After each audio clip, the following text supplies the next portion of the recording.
Itu Satuan Narkoba Polres Badung mengungkap 7 kasus penyalahgunaan narkoba. Dari 7 tersangka, salah satu tersangka berinisial UC, usia 43 tahun merupakan residivis yang sudah 2 kali masuk bui dalam kasus yang sama.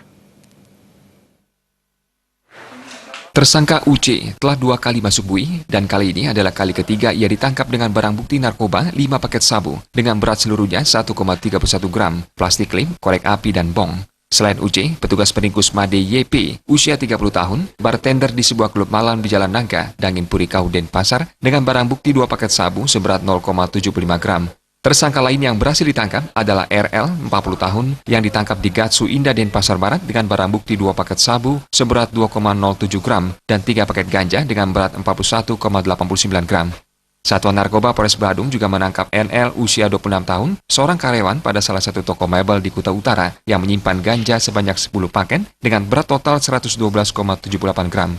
Tersangka FI ditangkap di Jalan Gatsu, Dau Purikaja yang menyimpan narkoba jenis sabu dalam 4 paket seberat 5,59 gram. Sabu disimpannya dalam mainan mobil-mobilan. Tersangka IGD ES usia 24 tahun dan ES masing-masing menguasai narkoba sebanyak 5 paket sabu dan 3 paket sabu seberat 1,36 gram yang ditangkap di wilayah Abian Semal, Badung. Wakapolres Badung Kompol Ikomang Budiarta didampingi Kasat Narkoba Polres Badung mengungkapkan, Polres Badung terus akan menindak dan memberantas para pelaku penyalahgunaan narkoba. Menurutnya, hal ini bukti keseriusan Polres Badung. Tindak pidana narkotika yang kita amankan. Jadi komitmen kita terus untuk memberantas narkoba, terutama di daerah Badung.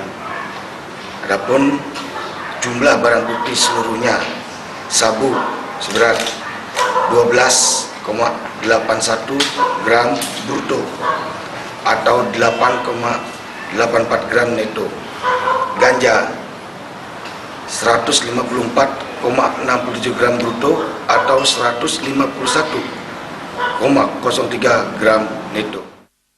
Kini ketujuh penyalahguna narkoba meringkuk di Tralim Besi Polres Badung untuk mempertanggungjawabkan perbuatannya. Anggara Tanah, Bali TV.